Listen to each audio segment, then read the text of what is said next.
Before the term creepypasta came into existence and swept the internet, you could describe the stories we tell as urban legends. Tales that pass from person to person and email to email, warning others of the dangers of the world.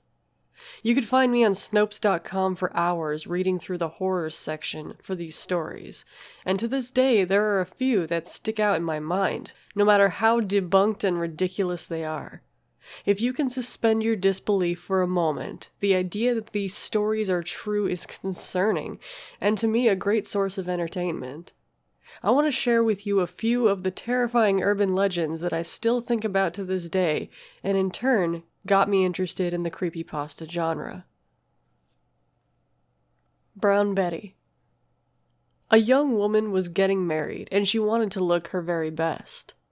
She decided that her expensive white dress would be attractively set off by a golden tan. Unfortunately, she waited until a week before her wedding to start her tanning sessions. Salon after salon told her that she could only tan for 30 minutes twice a week to start. At this rate, she would not be tan in time for her wedding. The bride then had a brilliant idea. She would tan the maximum amount of time at every salon in town. The wedding day came, and the bride was beautiful, dark, perfect tan and all. However, on the wedding night, the groom noticed that his new wife had a particular smell, kind of like rotting meat. As the honeymoon wore on, the smell persisted and grew worse until he could no longer stand it.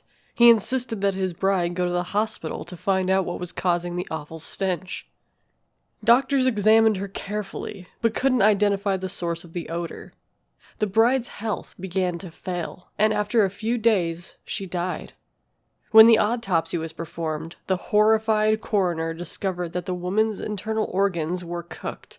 Overexposure to the tanning rays had cooked the woman from the inside out, just like a microwave oven, and in the days following the wedding, the bride began to spoil. Welcome to the world of AIDS. Warning! Must read. Be careful the next time you go to the cinema. These people could be anywhere. An experience of a friend of my brother's wife left me speechless. Please do send this out to everyone you know. This incident occurred in Bombay's Metro Cinema. There was a group of 6 to 7 college girls, and they were in the theater to see a movie. During that show, one of the girls felt a slight pinprick, but didn't pay much attention to it. After some time, that place began to itch. So she scratched herself, and then she saw blood on her hands. She assumed that she had caused it. By the end of the show, her friend noticed a sticker on her dress that read the caption, "Welcome to the world of AIDS." She tried to pass it off as a practical joke, but when she went for a blood test a couple weeks later just to be sure, she found herself HIV positive. When she complained to the cops, they mentioned that her story was one of many such cases they had received. It seems the operator uses a syringe to transfer a bit of his or her infected blood to the person sitting ahead of them. A horrible experience for the victim as well as their family and friends. The worst bit is that the person who does it gains nothing, whereas the victim loses everything, so be careful. Worried to death.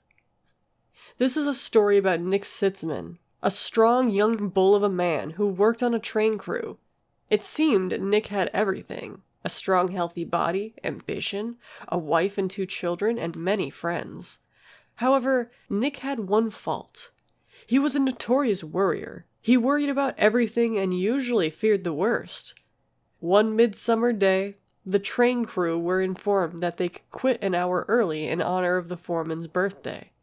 Accidentally, Nick was locked in a refrigerator boxcar, and the rest of the workmen left the site. Nick panicked. He banged and shouted until his fists were bloody and his voice was hoarse. No one heard him. If I can't get out, I'll freeze to death in here, he thought. Wanting to let his wife and family know exactly what had happened to him, Nick found a knife and began to etch the words into the wooden floor. He wrote, "It's so cold, my body's going numb, and if I can just go to sleep, these may be my last words." The next morning, the crew slid open the heavy doors of the boxcar and found Nick dead. An autopsy revealed that every physical sign of his body indicated he had frozen to death. And yet, The refrigeration unit of the car was inoperative, and the temperature inside indicated 55 degrees. Nick had killed himself by the power of worry. Taco Hell. You'll never eat fast food again. This girl was really in a hurry one day, so she stopped off at a Taco Bell and got a chicken soft taco and ate it on the way home. Well, that night she noticed her jaw was kind of tight and swollen. The next day, it was a little worse, so she went to the doctor.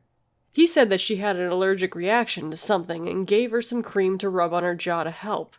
After a couple of days, the swelling had just gotten worse and she could hardly move her jaw.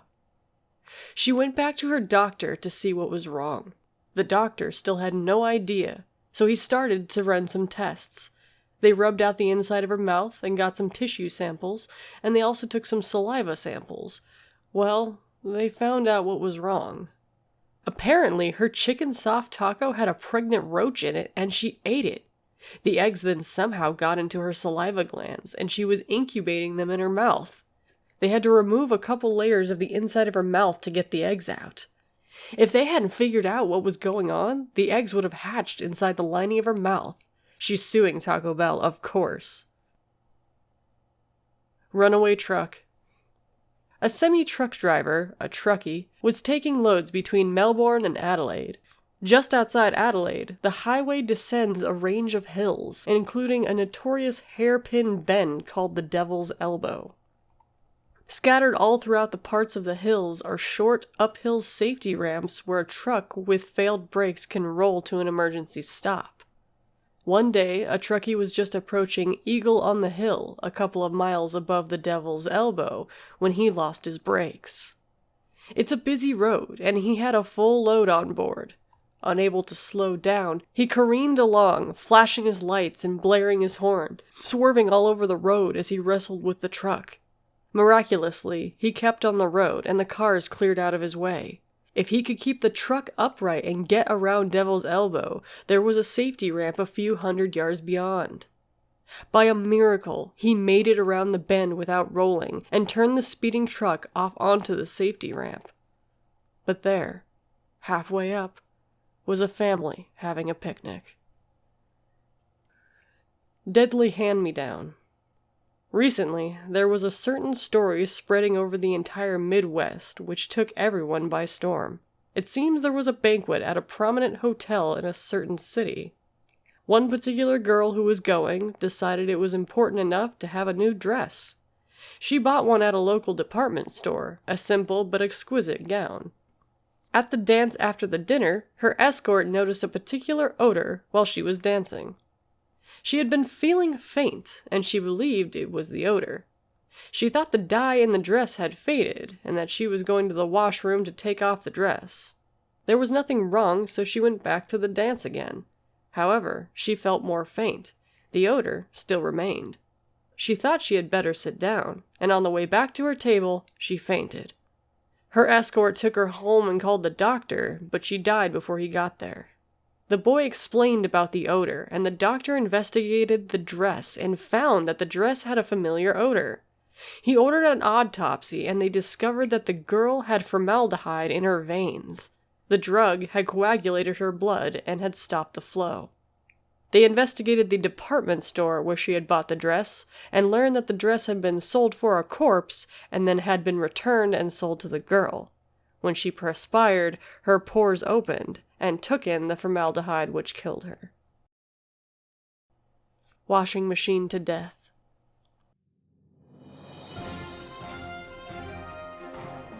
A 38-year-old Charlottesville man died Thursday in a freak accident involving his washing machine. According to police reports, Samuel Randolph Strickson was doing laundry when he tried to speed up the process. Strickson apparently tried to stuff approximately 50 pounds of laundry into his washing machine by crawling on top of the washer and attempting to force the clothes into the basin. Strickson then apparently accidentally kicked the washing machine's on button. When the washing machine turned on, Strickson lost his balance and both feet went down into the machine, where they got stuck. The machine started its cycle, and Strickson, unable to free himself, started thrashing around as the machine's agitator went into gear. Strickson's head banged against a nearby shelf in the laundry room, knocking over a bottle of bleach, which poured all over Strickson's face, blinding him. Forensic reports say Strickson apparently also swallowed some of the bleach. He then vomited and was still unable to free himself. Strickson's dog then apparently came into the laundry room. At about the same time, according to the police, a large box of baking soda fell from the shelf, startling the dog, which then urinated. Urine, like vinegar, is acidic, and the chemical reaction between the urine and the baking soda resulted in a small explosion, according to police reports. The dog, however, escaped unharmed. Strickson remained stuck in the washing machine, which eventually went into high-speed cycle, spinning Strickson around at about 70 miles per hour, according to forensic experts. Strickson's head then smashed against the steel beam behind the washing machine, immediately killing him. A neighbor heard the commotion and called 911, but Strickson, a 1998 graduate of Virginia Tech, was pronounced dead on the scene.